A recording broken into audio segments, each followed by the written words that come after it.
Buenas tardes y buenas noches a los colegas que se conectan del Cono Sur. En nombre de RC Láser y ACM Live queremos darles una cálida bienvenida a este espacio académico. Es un verdadero honor contar con todos ustedes en este webinar titulado Uso del láser azul en otología, evidencia y práctica clínica. Queremos agradecer especialmente a los doctores Leonardo Ordóñez y Jesús Peña, quienes hoy nos acompañan como ponentes invitados. Ambos son usuarios experimentados en esta tecnología y nos compartirán su visión y experiencia clínica. El láser azul, como ustedes saben, es un equipo que se ha consolidado como herramienta de gran valor en la otorrinolaringología. Es un láser que destaca por su precisión y su bajo nivel de daño en procedimientos quirúrgicos, lo cual abre nuevas posibilidades en el manejo en distintas patologías, tanto en laringe como en oído, que es lo que vamos a hablar hoy. También queremos agradecer a nuestros compañeros y colegas de Medinistros, especialmente a Gina y a Nicolás, representantes autorizados de ARC Láser en Colombia, por hacer posible este webinar en alianza con nosotros, ACM Live y ARC Láser. Les voy a presentar brevemente aquí a nuestros invitados especiales.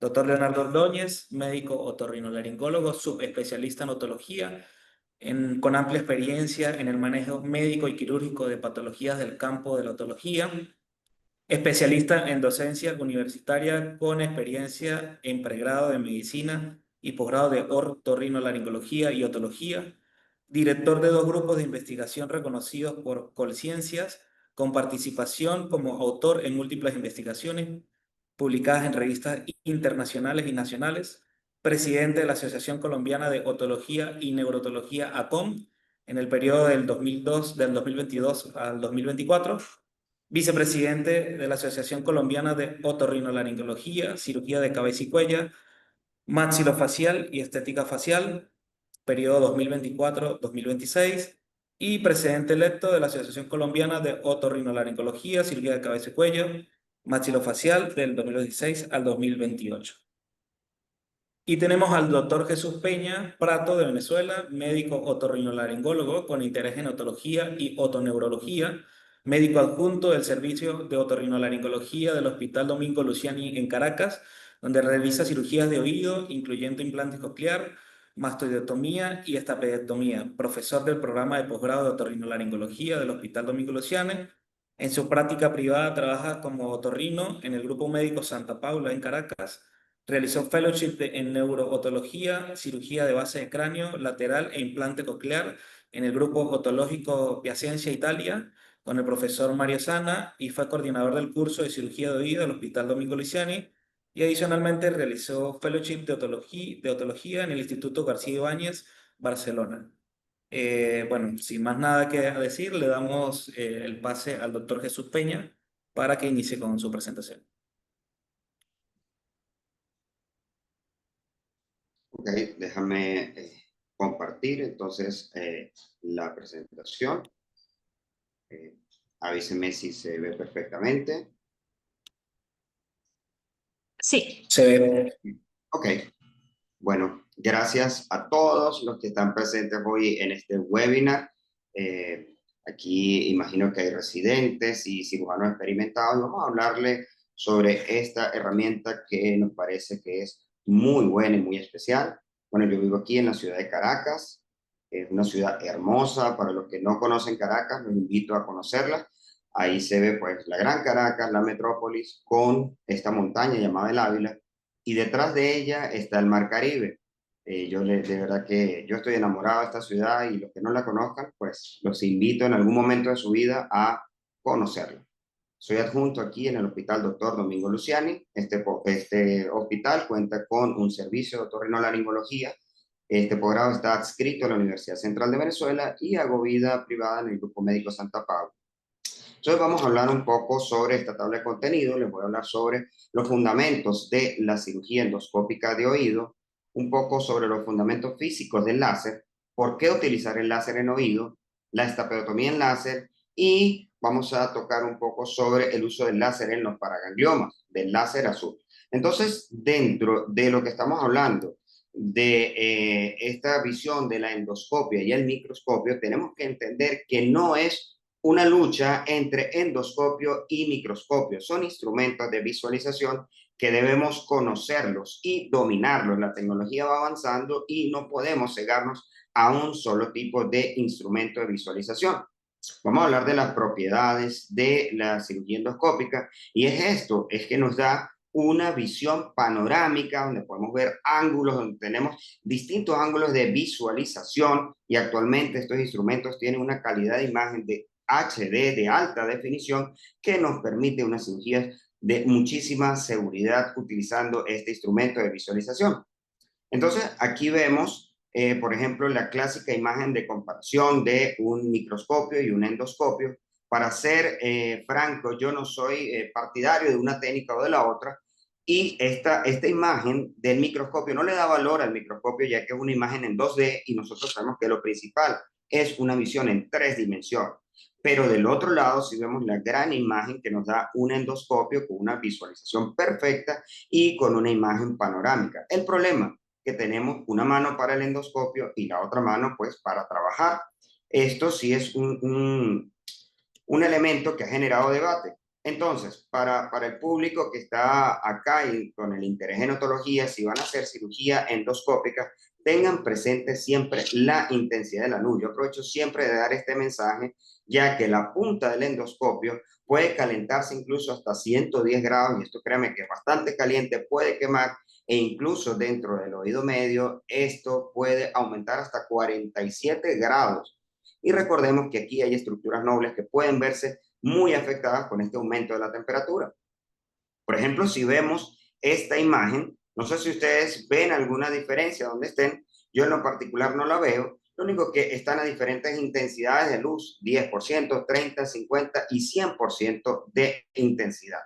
Entonces, moraleja, úsenla a baja intensidad. De hecho, en Brasil se hizo este estudio donde ellos con un hueso temporal midieron 3 tipos de luces, halógeno, midieron el xenón y el helio, y en ellos pues lograron identificar al 100% o al 50% con un instrumento de endoscopio de 3 milímetros y 4 milímetros, y en esto vieron, por supuesto, que el xenón al 100% generaba mayor calor que el LED a 50%. Entonces, esto nos dice, pues por supuesto, tenemos que usarlo a baja intensidad. Yo les recomiendo que lo usen entre 30 y 50%. Y para el caso, cuando lo usamos con una sola mano, pues la tecnología nos trae esto. Fíjense, por ejemplo, en este caso, que lo estamos haciendo con una hidrodisección continua y con radiofrecuencia. Fíjense cómo aquí nos evitamos el problema de estar colocando un cotonoide, de estar retirando, volviendo a limpiar. No, esto con una irrigación continua podemos levantar este colgajo tímpanomeatal de forma adecuada, mucho más rápida, y en este caso pues nos evitamos el problema de utilizar una sola mano. Entonces, el microscopio y el endoscopio son grandes aliados, son amigos que debemos conocer. Y ya entrando en lo que es el láser, que es nuestro objetivo del día de hoy, tenemos que es una luz amplificada estimulada por emisión de radiación. ¿Y qué se traduce eso? Pues que es una luz que está dirigida específicamente a un foco, y esto es la transmisión de calor específicamente a un punto. Entonces, para lograr esto, antes existían unos amplificadores muy grandes donde pues en estos contenían gases o algunos elementos sólidos. Esto hacía que estos instrumentos eran un poco más grandes para lograr este objetivo. Actualmente estos son pues con semiconductores e incluso microchips, como en el caso del láser azul, o semiconductor como en el caso del láser diodo.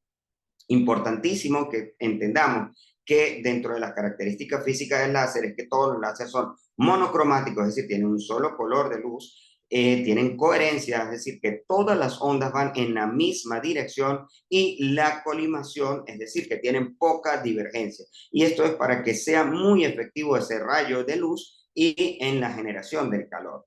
Tenemos las características, puede ser continuo, pulsado o supercontinuo, y esto es interesante sobre todo en las cirugías de oído, porque nosotros podemos ver si queremos hacer un corte o por el contrario queremos hacer algún tipo de vaporización, pero recordando que tenemos en el caso de oído estructuras muy nobles que debemos preservar, y esto va en la programación del equipo que debemos saber y controlar. Las otras características del láser, importantísimo, son transmisión, es decir, que la luz pasa a través del medio sin perder ningún tipo de calor. La absorción, que creo que una de las principales características es que esta luz es detenida por el medio y se transforma en calor, y de allí podemos hacer lo que es la vaporización, y lo otro es la dispersión y la reflexión, que es como en el caso de un espejo. Pero quiero que se lleven, y sé que somos médicos, no somos físicos, pero que se lleven esto: transmisión y absorción.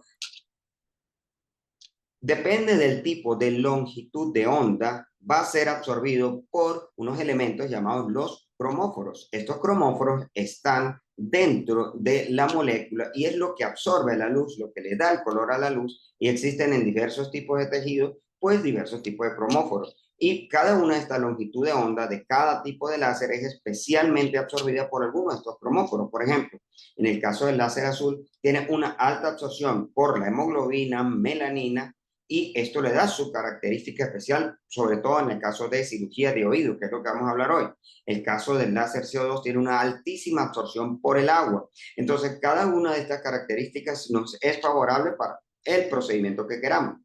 Pero nosotros nos preguntamos, ¿para qué vamos a usar un láser en oído? Pues recordemos que estamos en 1 centímetro cuadrado, y este centímetro cuadrado tiene todas estas estructuras que son sumamente delicadas, en las cuales necesitamos la principal palabra que yo les diría aquí es precisión, ya que sabemos que detrás de esto está el vestíbulo, tenemos el nervio facial, tenemos la arteria carótida. Entonces en este centímetro cuadrado necesito manejarnos con muchísima precisión. Y uno de los principales momentos donde necesitamos precisión es, por ejemplo, acá en, perdón un momentito que se me perdió la imagen. Ya, perdonen aquí. Ok, donde necesitamos precisión es precisamente aquí en la estapedotomía, donde necesitamos retirar la supraestructura del estribo y hacer, pues, reemplazar este huesecito con una prótesis. Entonces, ya va, perdón que no se está. Tengo un pequeño problema aquí, que no está pasando en el caso de ustedes, ¿se ve cómo pasa la imagen o no? No, se quedó congelada. Se quedó congelada la imagen.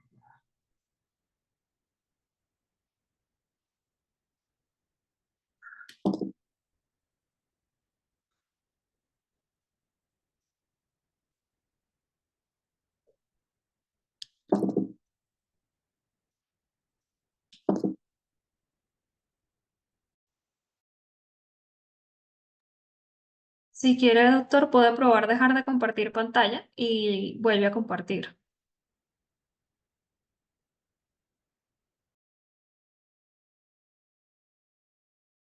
¿Sí?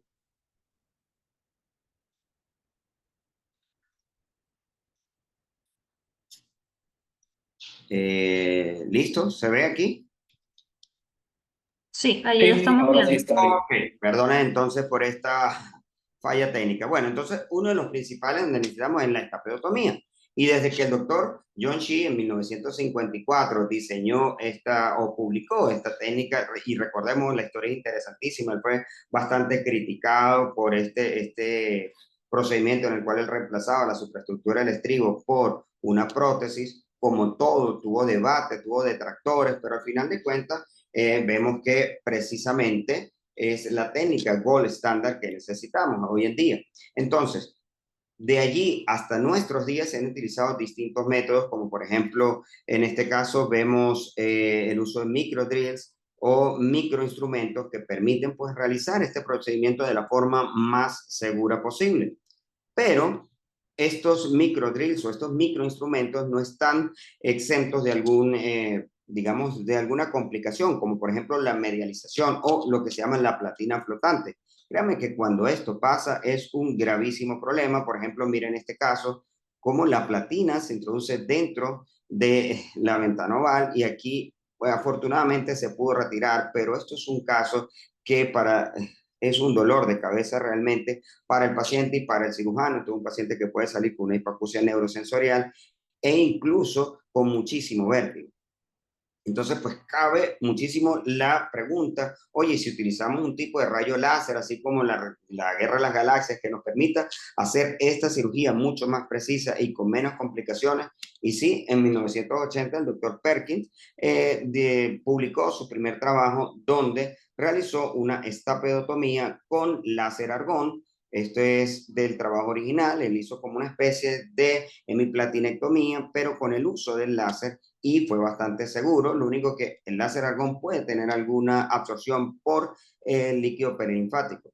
Actualmente tenemos varios tipos de láser. Dentro de esto les puedo destacar el láser CO2, el láser diodo, el láser KTP y el láser azul, por supuesto.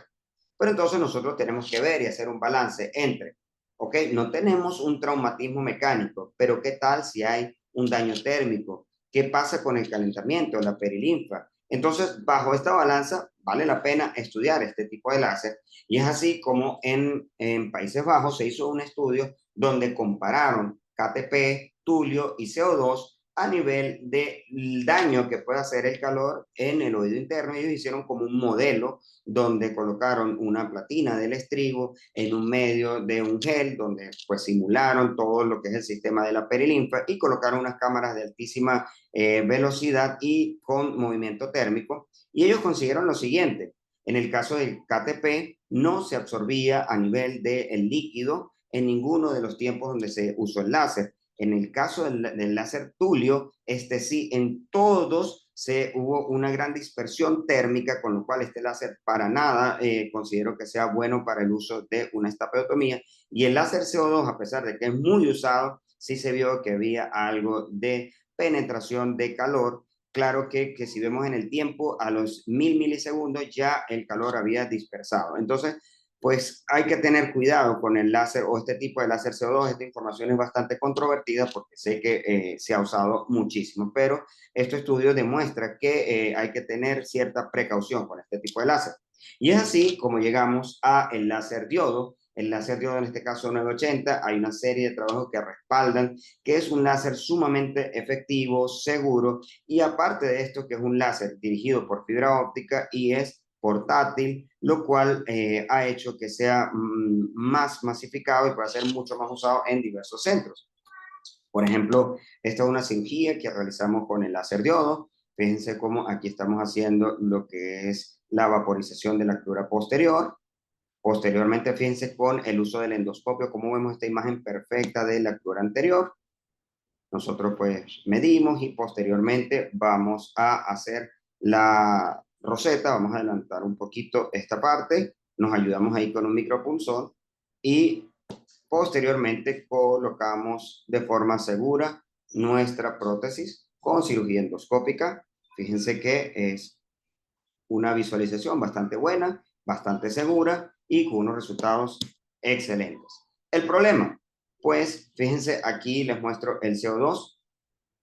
No tiene casi penetración a nivel de los tejidos circundantes. El láser diodo sí, a pesar de que no tiene absorción por el agua, pero tiene penetración en tejidos que son circulantes, como por ejemplo el nervio facial, nervio cuerda del tímpano. Creo que el doctor Ordóñez a lo mejor nos comentará un poquito de su trabajo, pero sí puede tener cierta absorción o cierta afectación de estos tejidos circundantes. Entonces, caemos en lo último que ha salido, que es el láser azul. Este láser azul tiene una altísima absorción por la hemoglobina, hasta 10 veces más que otros láseres, y por la melanina. Tiene una longitud de onda muy parecida al argón o el KTP, pero mucho mejor en este sentido, con lo cual nos permite una mejor absorción, vaporización. Yo les digo que es como lo mejor del KTP con lo mejor del CO2 juntos en un mismo láser, junto con lo mejor del mismo diodo. Fíjense aquí cómo estamos cortando el tendón de fíjense cómo se corta de forma precisa, un solo corte. Importante, este láser pues puede generar cierta molestia en la luz. Para eso nosotros usamos los lentes. Existen filtros especiales de la compañía ARC para el endoscopio o el microscopio. Nosotros tenemos pues los lentes. Fíjense esta pedotomía que hicimos con láser azul recientemente. Fíjense que estamos cortando el tendón. Vamos hacia lo que es la pleura posterior, bien pegadito a la platina, siempre bien pegadito. Hacemos posteriormente, fíjense cómo es una cirugía bastante limpia. Aquí removimos la supraestructura del estribo, estamos haciendo lo que es la roseta. Fíjense perfectamente cómo se hace de forma sin sangre, con una seguridad increíble para hacer este procedimiento tan sutil como es la colocación de la prótesis de forma adecuada. Entonces es una herramienta que de verdad los invito a usar.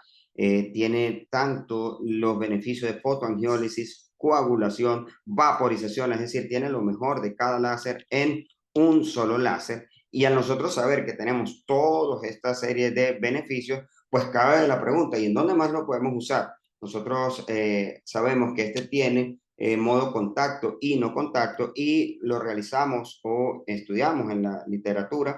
Conseguimos muy poquísimos trabajos, de hecho este se hizo en España, donde hicieron un glomus timpánico para ganglioma tipo A2 con el láser azul. Nosotros tuvimos reciente, muy reciente, este caso de una señora de 51 años, tenía un antecedente de exéresis de glomus timpánico izquierdo. Por supuesto, cuando analizamos las imágenes, este se iba hasta hipotímpano. Nosotros la clasificamos como un B1 en este momento. Les muestro un poco de este video. Pues fíjense cómo estaba el glomus en relación a la cadena de huesecillos. Está aquí en relación al martillo. Nosotros retiramos pues el martillo, el yunque. Vean aquí el glomus como se ve perfectamente. Con el no contacto y el contacto, esto nos permite un manejo especial de este tipo de patologías vasculares, un poquito de, como dicen las 3P, de paciencia, precisión y logramos pues hacer la hemostasia, logramos contener o dominar todo este glomo. Fíjense cómo se va yendo solito. Aquí un poquito de Surgicel, revisamos que todo estaba perfecto. En este caso no lo decidimos hacer endoscópico ya que era muy grande para realizarlo solamente por vía endoscópica. Hicimos la reconstrucción con hueso autólogo y hasta los momentos en los controles la paciente genial.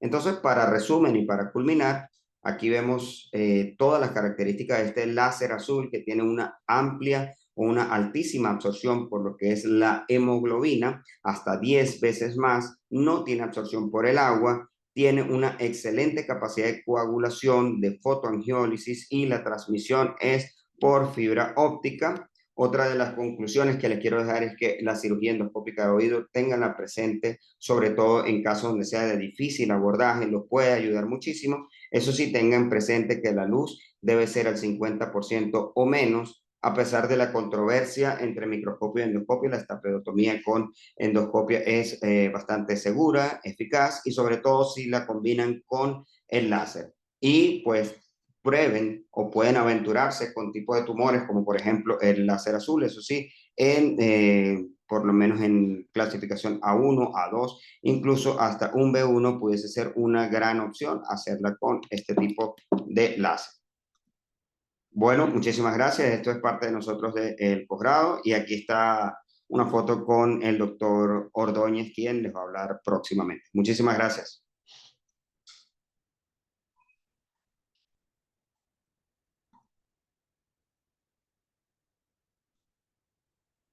Bueno, muchas gracias, Jesús. Creo que los fundamentos fueron muy claros, muy importantes.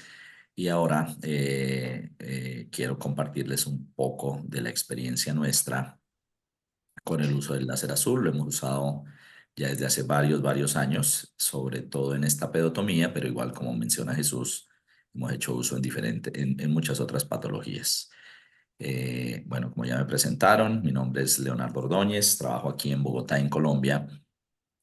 Trabajo en dos instituciones, este que es el Hospital Militar aquí a la izquierda donde me formé y actualmente también soy docente. Y esta otra que está aquí a la derecha se llama la Clínica Universitaria Colombia, es una clínica privada, pertenece a un grupo que se llama Keralty. Ahí actualmente soy el jefe del servicio y el jefe del posgrado de otorrinolaringología.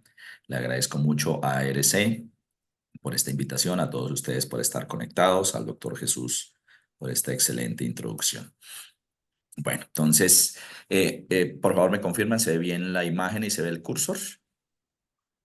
No, en este momento ¿El creo que cursor no no se se ve. ve?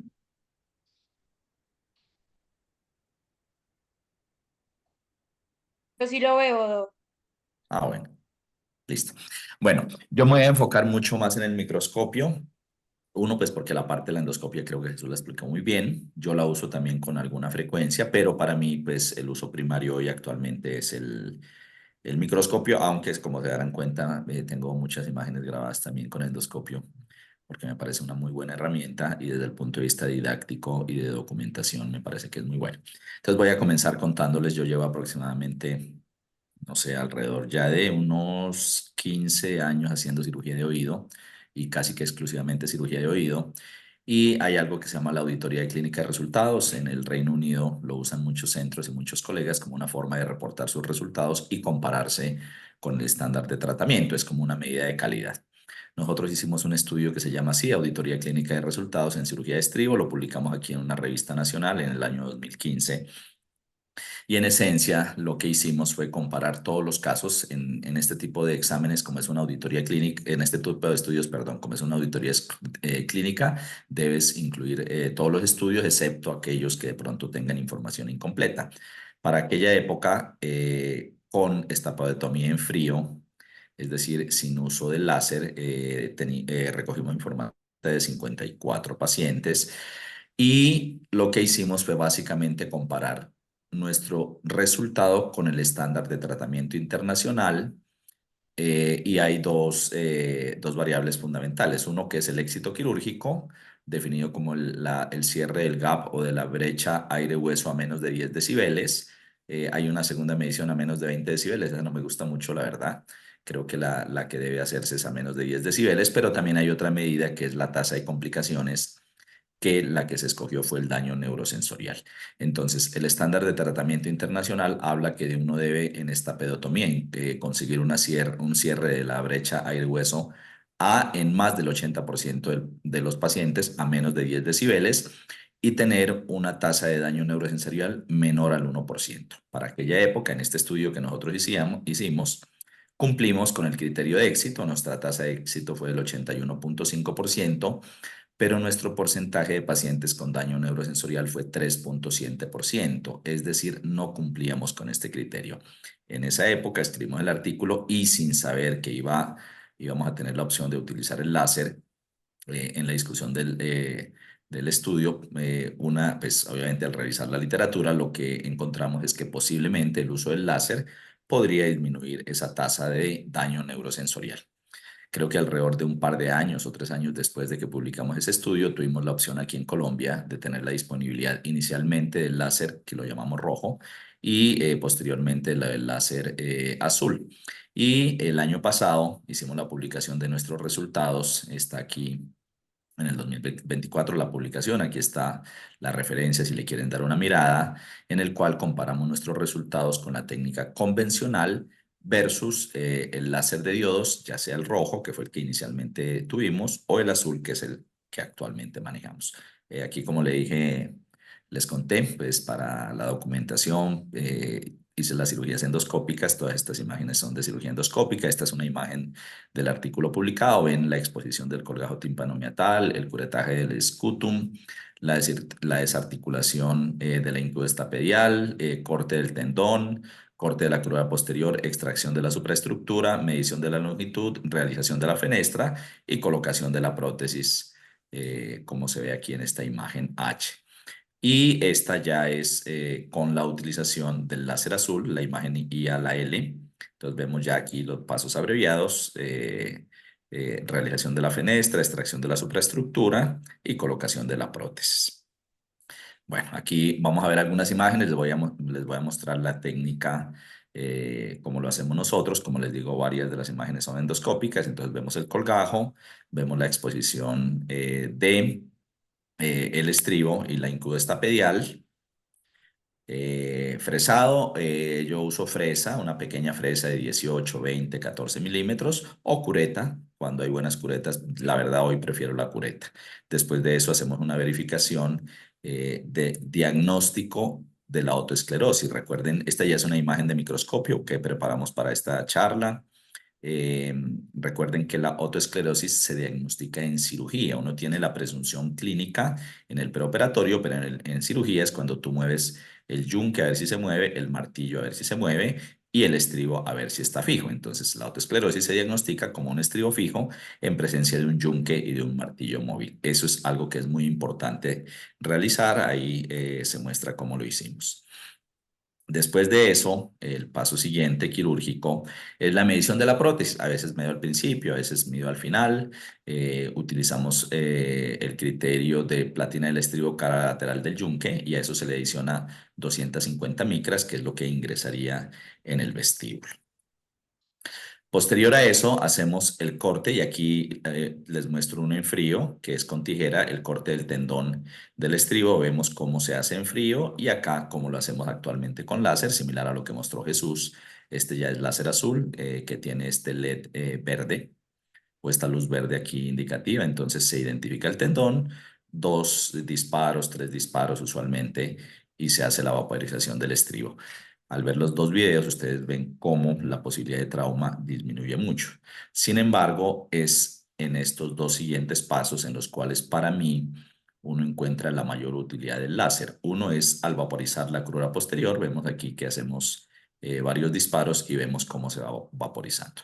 Lo que mencionaba Jesús, la gran flexibilidad que tiene esta pieza de mano muy pequeña. La fibra mide 300 micras, hay una de 400, yo uso la de 300. Que permite una muy buena exposición sin disminuir la visibilidad y tiene una muy buena angulación. La pieza de mano es flexible, es decir, uno puede angular la sonda y puede angular la fibra porque es finalmente una fibra óptica pues, que se puede angular. Bueno, el siguiente paso aquí es ver cómo extraemos la supraestructura del estribo, que se ve bastante bien. Fracturamos la crura anterior e inferior y se extrae la supraestructura del estribo, que es uno de los pasos que sería más o menos igual en las 2 técnicas, en frío y con láser. Aquí a veces hago una medición otra vez adicional de la longitud para corroborar esa medición inicial que hicimos. Y luego de eso vamos a hacer la fenestra. Vemos aquí la fibra del láser y hacemos lo que mencionaba Jesús en roseta. Son 3, 4 disparos. La razón de hacerla en roseta es que la fibra mide 300 micras y las prótesis que utilizamos o son de 400 o son de 600 micras. Se ve perfecto aquí como quedó muy bonita la ostomía de la ventana oval, que se ve el fluido de perilinfa. Yo muchas veces para calibrar que sí tenga 500 micras uso un perforador manual, que yo siempre lo tengo, para asegurarme que la ostomía sea de 500 micras y que permita la colocación adecuada de una prótesis de 400 o de 700 micras cuando usamos una prótesis de 600 micras el diámetro. Y posterior a eso, vamos a hacer la colocación de la prótesis. En este caso es una prótesis de nitinol que se llama, la referencia es Nitiflex, que es de cierre automático, es decir, no requiere cierre con láser. Aquí está el diseño arriba, como ustedes lo pueden ver. Yo la verdad actualmente solo utilizo prótesis de nitinol. La gran ventaja de trabajar en Colombia, hay muchas desventajas, pero una de las ventajas es que sí tenemos disponibilidad de muchas herramientas. Entonces yo creo que no sé, hace 5 o 6 años que tenemos disponibles las prótesis de nitinol en Colombia. Entonces yo la verdad las uso casi en la totalidad de los casos. Hay varios diseños. Esta, como les cuento, es de cierre mecánico, es decir, no requiere el cierre con láser. Pero ahorita vamos a ver otro video en el cual utilizamos una de las prótesis que hay cierre con láser. Entonces se hace el anclaje como lo mostraba también Jesús aquí en la ostomía y luego se echa hacia adelante en el yunque, a nivel de la rama larga del yunque. Vemos ahí la adecuada colocación de la prótesis. Voy a pasar aquí al siguiente video. Esta es otra prótesis de nitinol, pero es otro diseño. Vemos acá la ostomía, la pequeña fenestra. Vemos aquí la colocación de la prótesis. Esta es una prótesis que es semicircular.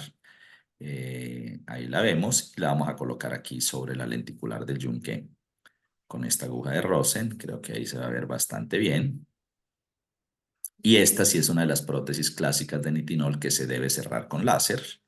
Entonces vamos a ver luego cómo hacemos el cierre del láser. Entonces ahí tenemos la prótesis, ya se colocó en la ostomía de la ventana oval o la fenestra y procedemos a hacer aquí el cierre con el láser. Aquí aumentamos un poquito la magnificación y vemos cómo hacemos 3 disparos. En esta prótesis específica se hacen 3 disparos, una adelante. Bueno, creo que se me fueron 4 aquí en este video, una en el medio y una atrás. Entonces son 3 zonas en las que se le hace el disparo con láser a esta prótesis para hacer el cierre. Y después de eso hacemos algo que yo lo llamo, y en varios sitios lo llaman el movimiento de pistón, que es uno hacer un pequeño movimiento sobre la lenticular del yunque o sobre la prótesis para asegurarse que esté dentro de la fenestra del estribo, porque si está sobre algo que sea, si no está en la fenestra, es decir, está sobre la platina, pues no vas a poder hacer este movimiento. Obviamente tenemos confirmación visual de que la prótesis está bien puesta, pero yo siempre hago esta confirmación mecánica que lo llamamos el movimiento de pistón. Bueno, estos son los resultados de nuestro estudio. En total, operamos 153 casos. De esos, 56 fueron con láser, 97 en frío. Con los láser, tenemos los 2 láser, el láser de diodo rojo, lo llamamos así, o el láser azul, 36 y 20 pacientes. Aquí están los parámetros en la publicación de la utilización del láser en cuanto al poder, la duración del pulso y el tiempo de relajación, que es el estándar que nosotros usamos, que está basado en las recomendaciones que nos dio ARC. Bueno, y estos son los resultados. En cuanto a los resultados, tuvimos un excelente resultado, es decir, cierre del gap a menos de 10 decibeles. En técnica convencional, 82%, con láser, 91%. Y 2 malos resultados solamente en técnica convencional. Sin embargo, la diferencia no es estadísticamente significativa, es decir, en cuanto al resultado de éxito, el láser y la técnica frío, en nuestra experiencia, dio un resultado similar. Sin embargo, cuando analizamos complicaciones, sí hubo una diferencia significativa en favor del láser y específicamente en el láser azul. Con respecto al daño neurosensorial, definido como una caída de más de 15 decibeles en el PTA de 4 frecuencias o una caída en la discriminación del lenguaje superior al 15%, se presentó en 18 de los 153 pacientes y 16 de esos 18 casos fueron operados con técnica convencional. Solo 2 casos de daño neurosensorial se produjeron con el láser, y esta diferencia ya estuvo estadísticamente significativa. Sin embargo, como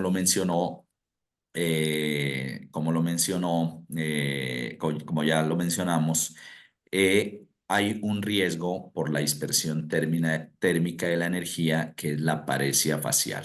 Como ustedes ven en esta serie, hubo un total de 4 paresias faciales. Estas parecias faciales solamente se presentaron en la técnica de estapedotomía con láser. Todas fueron tardías, es decir, el paciente salió bien de la cirugía, 3, 5, 7 o 10 días después presentó la paresia y usualmente a los 15 días, 3 semanas está bien. Los 4 casos se presentaron con el láser rojo, ninguno con el láser azul. Es decir, tenemos un muy buen perfil de seguridad con el láser azul.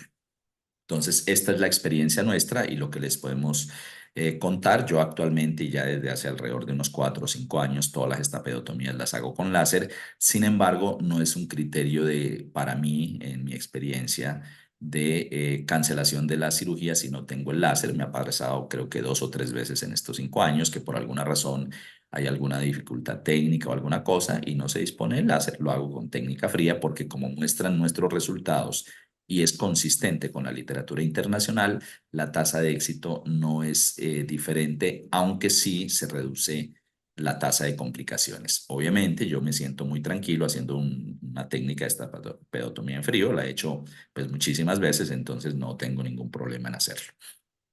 En cuanto a otros usos, desde hace aproximadamente unos 3 años estamos haciendo algo que lo llamamos la ostomía de la ventana redonda, que es un concepto análogo a la fenestra de la ventana oval, que es la técnica de la estapedotomía, que es hacer la exposición de la ventana redonda en la cirugía de implante coclear, como lo vemos aquí, y con el láser hacer una pequeña apertura en la ventana redonda a través de la cual se hace la inserción del implante coclear. Esto hace parte o es uno de los pasos que en nuestro centro utilizamos en la técnica de cirugía suave o cirugía de bajo trauma o soft surgery en inglés, que es uno de las, podría decir yo, uno de los puntos que está hoy en auge porque la idea es tratar de hacer una inserción del electrodo del implante coclear con el menor trauma posible. Entonces vamos a ver aquí la ostomía de la ventana redonda. Este es un oído derecho. Aquí tenemos el yunque, la apófisis corta, tenemos la timpanotomía posterior, el facial y vemos muy bien expuesta la ventana redonda y tenemos aquí la fibra del láser azul que se van a dar cuenta que ustedes que son 2 o 3 disparos, ahí hicimos uno, ahí hicimos el otro y tenemos lista la fenestra en la ventana redonda para hacer la inserción del implante coclear. Creo que aquí vamos a hacer el juego de ventanas en el cual se ve muy bien la salida de perilinfa, lo cual hace que la apertura de la ventana redonda realmente sea de muy bajo trauma. Aquí va nuestro nuestro Gelfand, perdón, con corticoide, que es parte pues, del protocolo que utilizamos. Este también es un oído derecho. Aquí vemos cómo tenemos el láser, la fibra del láser. Vamos a hacer 2, 3 disparos, creo, y hacemos la apertura de la ostomía de la ventana redonda para luego proceder a hacer la inserción del electrodo de implante coclear, que en mi concepto, este es un oído izquierdo, ya está abierta la ostomía de la ventana redonda y vamos a hacer el ingreso del electrodo del implante coclear. En mi concepto, esta es una forma muy de bajo trauma, la ostomía de la ventana redonda, ya sea con láser, también la hago en frío, pues les insisto, si no tengo láser, la hago en frío, siempre tenemos láser, pero pues si por alguna razón no hay, yo la hago en frío y creo que esto ayuda a hacer una cirugía de bajo trauma.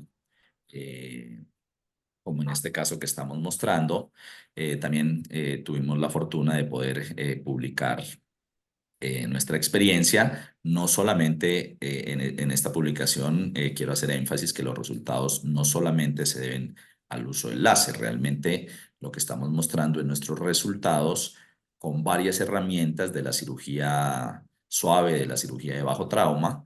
Lo publicamos, esto fue este año, hace unos 2 o 3 meses, y lo que hacemos es utilizar una serie de herramientas, incluyendo la monitoría electrococleográfica de la inserción del implante coclear, la utilización de la ostomía de la ventana redonda con láser y una inserción de muy bajo trauma. Y aquí lo que les quiero mostrar es que en esta serie de pacientes para los cuales en algunos casos hubo 32, 34, 26 o 21 casos con restos auditivos, aquí está el pre-op, el post-op, la diferencia y el porcentaje de preservación auditiva de acuerdo a la metodología de Skarczynski. Entonces vemos que para la frecuencia de 250 Hz logramos conservar casi el 60% de los restos auditivos, para 500 Hz 48, 43 y 38, que son unos porcentajes de preservación auditivos bastante buenos, muy en concordancia con lo que se menciona en la literatura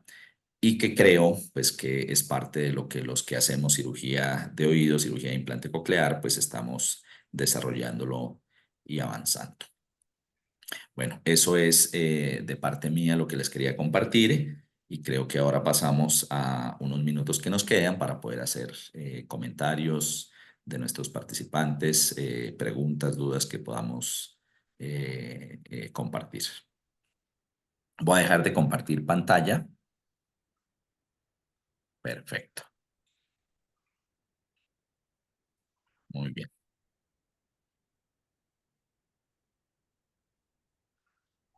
Bueno, entonces, no sé, acá Jesús, Nicolás, Sí, invitamos a los participantes si tienen alguna pregunta, dejarla por el chat para poder leerlas aquí. Jesús, ¿vos haces cirugía, sigues haciendo estapedotomía en frío o actualmente todas las haces con láser? Con láser, doctor. Con La láser totalidad. por el tema de la fractura. ¿Ok? La fractura. Sí, sí, de Entonces, acuerdo. en una oportunidad me pasó y realmente desde ahí, en lo posible, trato siempre con láser. Trato, ¿no? Como usted dice, no es que sin eso no se hace, pero si está, sería lo ideal. Se usa.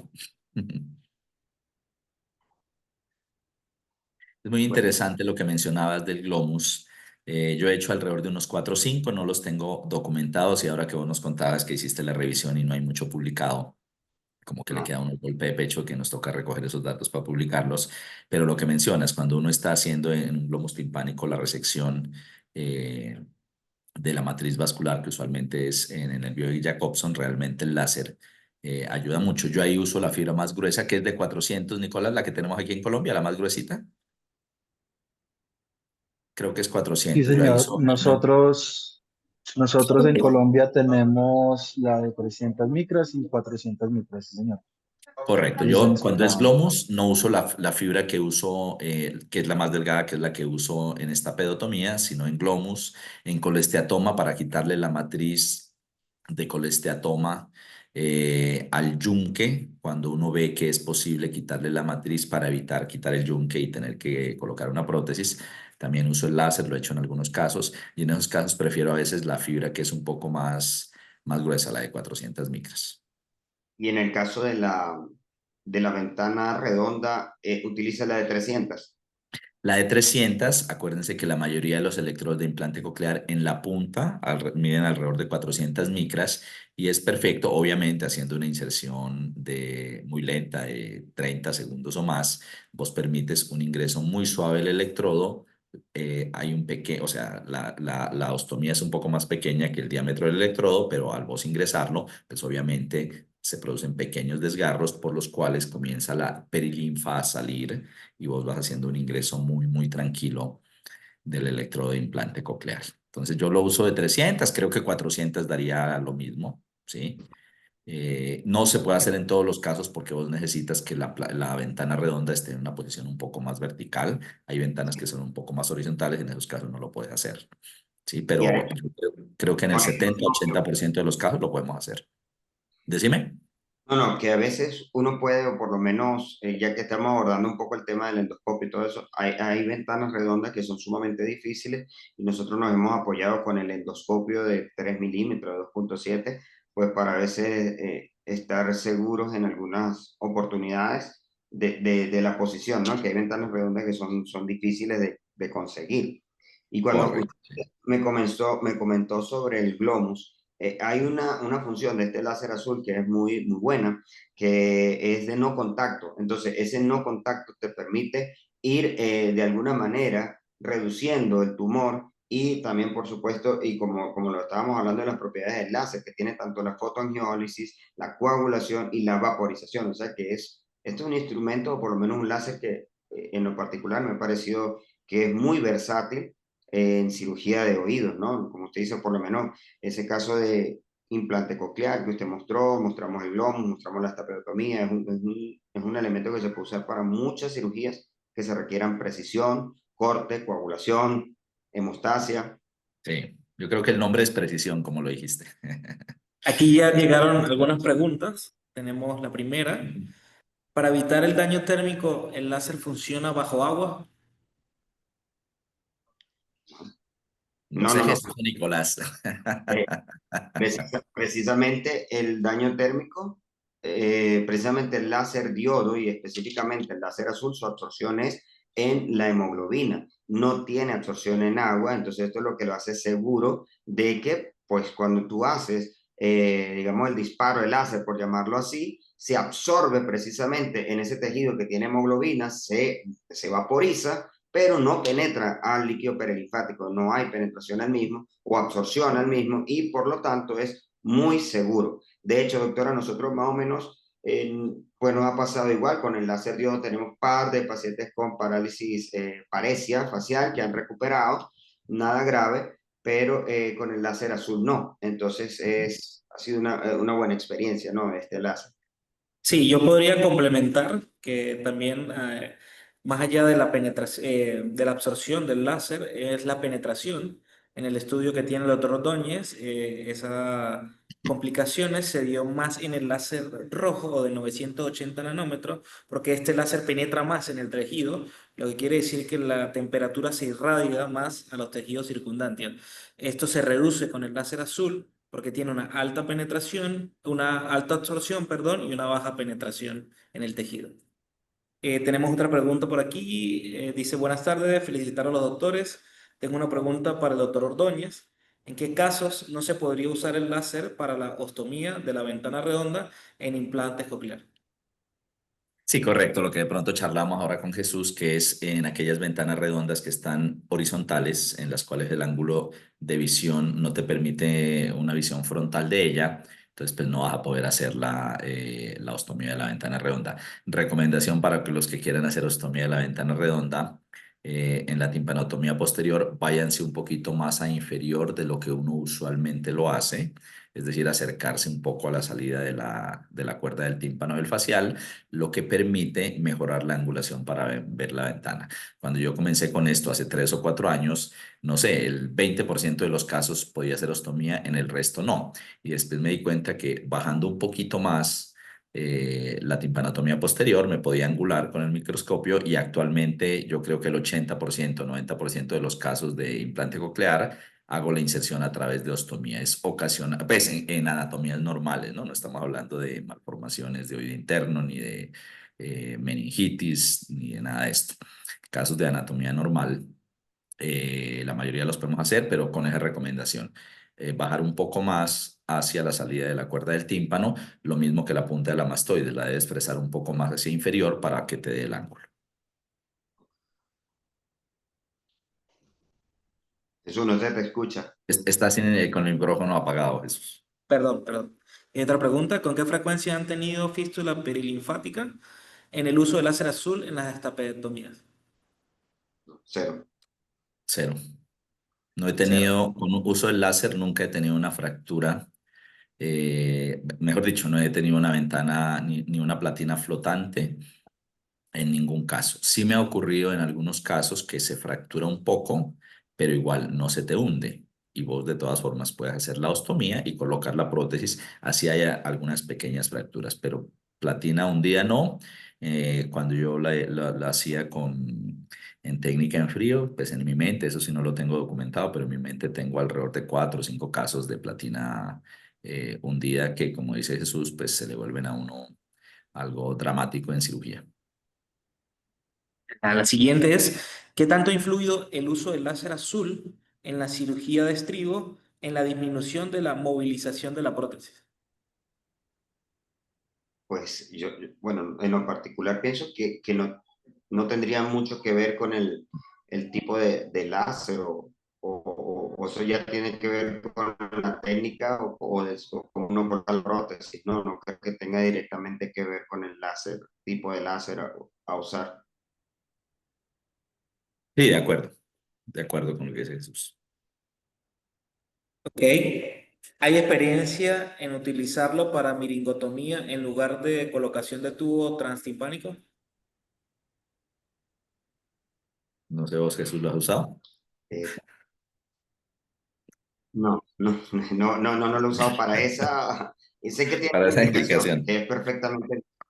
Sí. Yo sí le veo utilidad, pero sí he hecho, no sé, unos 3 o 4 casos, no por indicación clínica ni nada, sino pues porque lo tenemos en la sala de cirugía y como que queremos probar más cosas y lo hemos hecho.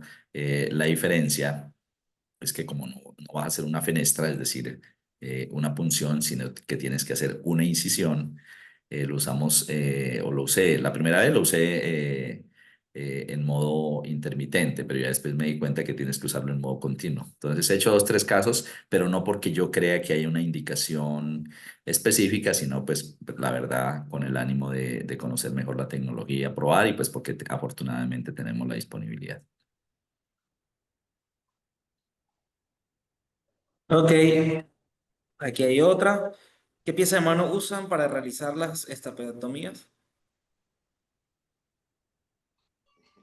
Bueno, la pieza de mano que trae el láser azul específica para el oído. O sea, se tiene es una pieza de mano en lo particular, es muy cómoda, es Sí. súper delgada, te permite una maniobrabilidad increíble y también a comparación, pues yo he probado otros tipos de láser, la punta es bastante flexible y te permite pues está muy bien diseñada para uno llegar al punto donde uno quiere llegar, sobre todo en la crura y todo esto. Pero eso lo trae el equipo, pues, de láser Mm. azul. Sí, de acuerdo.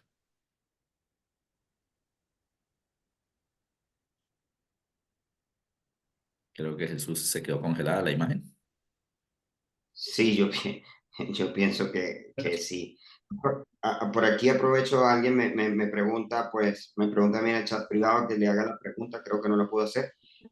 Pregúntale al doctor Ordóñez, con el uso de la prótesis de Nitiflex, ¿qué ventajas tiene o es indiferente? Eh, Personalmente me lo Eh, a ver, nosotros antes de tener las prótesis hechas del material que es nitinol, una de las referencias es Nitiflex, la otra es Nitibone. Siempre usé las prótesis de titanio desde hace, la verdad, hace 15 años. O sea, siempre he utilizado las prótesis de titanio por varias razones. Una de las más importantes es que como con esas me formé, entonces me sentía cómodo operando y es las que tenemos con mucha mayor disponibilidad. El distribuidor aquí en Colombia es muy cercano y pues tenemos una muy buena relación y mucha disponibilidad. Cuando llegaron las prótesis, bueno, cuando comenzaron en el mundo a hacerse publicaciones sobre las prótesis de nitinol, se comenzó con las que cerraban con láser. Y también uno de los hallazgos es que puede haber un menor riesgo de trauma al oído interno, es decir, un menor riesgo de daño neurosensorial. Entonces, cuando las trajeron, las comenzamos a usar. Me han gustado. Sin embargo, para mí el diseño que a mí más me gusta es un diseño que nosotros le decimos clip, que cierra 180 grados de las prótesis de las prótesis de titanio. De pronto ahorita le pido el favor acá a Nicolás que me dé la referencia, el nombre específico. Nosotros aquí en Colombia le decimos clip, es hecha de titanio y pues yo me formé y los primeros 10 años casi siempre utilicé ese diseño. Entonces pues me quedé, ese es el que me siento más cómodo. La de Nitiflex es más o menos ese mismo, pero hecho de nitinol, de cierre mecánico. Sí, o sea, realmente es eso. Yo hoy estoy muy acostumbrado a las prótesis de nitinol y las uso casi que de rutina.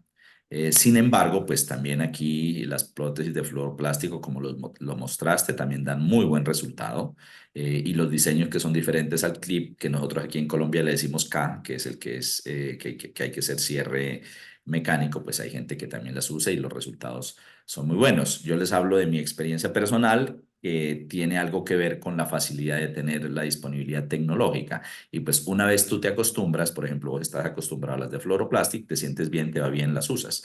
Yo estoy acostumbrado a las otras, sí, y pues aquellos que quieran probar, sí tienen, yo creo que las prótesis de nitinol, de cierre térmico con láser, que es la de Nitibone, que fue el último video que mostramos, sí puede tener una ventaja sobre el cierre manual, porque es lo mismo. Vos pones la prótesis y ya no tienes que cerrarla con una pinza, sino que haces 3 disparos de láser.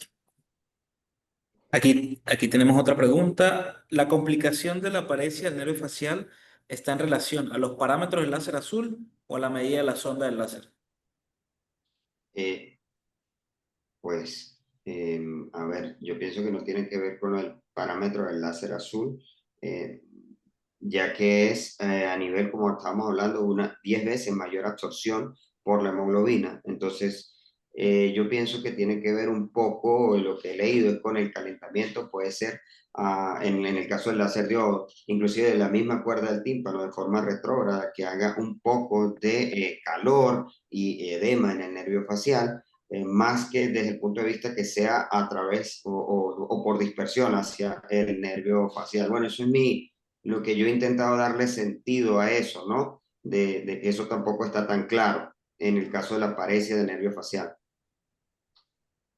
Sí, No sé correcto. O sea, hoy no es claro. Esa es una de las hipótesis. Otra de las hipótesis puede ser algo de calentamiento. Otra de las hipótesis, por ejemplo, es la reactivación del herpes virus tipo 1, es decir, una parálisis de Bell. Similar a como, por ejemplo, no sé, un paciente le operan una rodilla y a los 8 días hace una paresia facial. No tiene nada que ver lo uno con lo otro, ¿sí? Simplemente son situaciones de estrés que pueden activarlo. Y lo que mencionábamos, los casos que tuvimos fue con el láser rojo.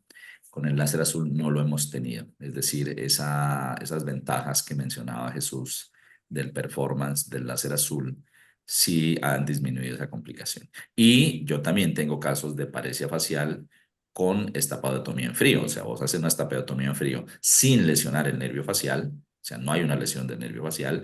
Y 3, 5, 7 o 10 días después te hace una paresia facial, que es una paresia autorresolutiva que en 2, 3 semanas tiene ya una recuperación completa, análogo a lo que ocurre en una parálisis de Bell. Por eso es la analogía que hacíamos con que posiblemente tiene algo de relación o algo de similitud fisiopatológica con un Bell.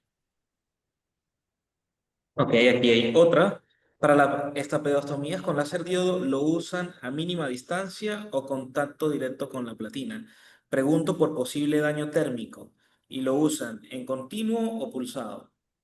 Se usa pulsado y se usa con contacto. Bueno, en lo particular, pues no a distancia. Lo Y no, mismo, nunca continuo. nunca continuo. Yo lo que les dije, solo lo usé continuo la vez de la meningotomía para poner los tubos de ventilación porque pues quería hacer una incisión, pero no lo uso continuo en esta pedotomía, siempre pulsado y siempre lo hago con contacto y la razón es para vos sentir, o sea, para mí, en el caso mío, es la retroalimentación táctil de vos saber que está sobre la platina del estribo porque vos lo sientes perfectamente. Llega un punto en que vos sos perfectamente consciente si la estás tocando o no la estás tocando. ¿Sí? Entonces lo hago por eso. Yo tengo una pregunta. Actualmente, doctor Ordóñez, ¿sigue usando esos parámetros con el láser azul que utilizó para el trabajo o los ha ido reduciendo en potencia? No, yo los tengo muy estándar y son esos. De vez en cuando, por alguna razón, hago un pequeño cambio. A ver, por ejemplo, cuando vos operas de pronto un niño de una fijación congénita del estribo, recuerden que esos estribos no son estribos morfológicamente normales, sino que las cruras son mucho más gorditas, mucho más gruesas y el hueso es más denso. Entonces, por ejemplo, en esos casos, yo pido que me incrementen la potencia del disparo para ese paso muy puntual en fijación congénita del estribo. Y en aquellos casos de platinas obliterativas, obliteradas, como le queramos llamar, pues vos sabes que el diámetro o el espesor de la platina es mayor, también pido que me le incrementen un poco los parámetros. A veces veo cuerdas del tímpano muy delgadas y las veo tendones del estribo muy delgados y como yo lo estoy viendo muy delgado, entonces, por ejemplo, pido que me le bajen, pero en el 90% de los casos, los parámetros que tenemos ahí fijos, que son derivados de las recomendaciones que ustedes nos dieron, con algunas pequeñas adaptaciones personales.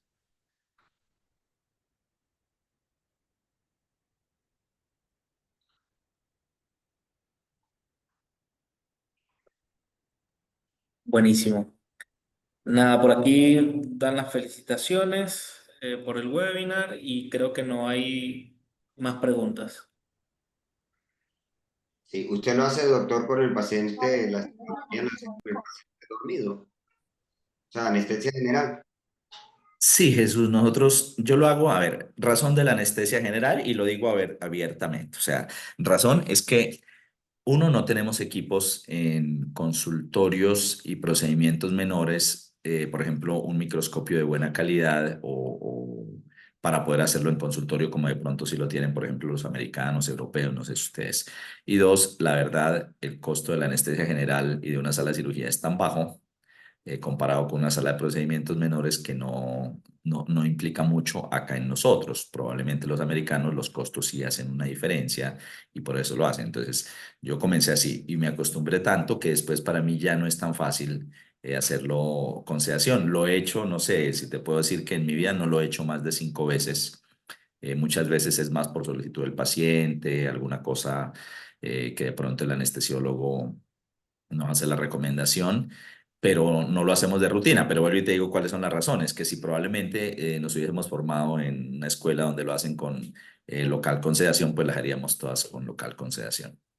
Nosotros casi en la mayoría lo hacemos con local con sedación, Ujú, solo casos específicos, pues, como igual, pues que el paciente no quiera con local o que ujú, tenga pues, algún ujú. comórbido que hay que llevarlo a quirófano general.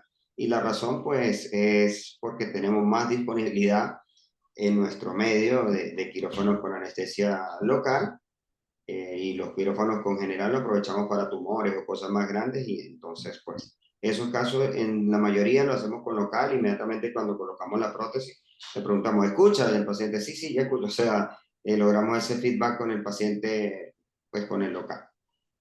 Para mí esa es la gran ventaja de la local con sedación, la retroalimentación inmediata.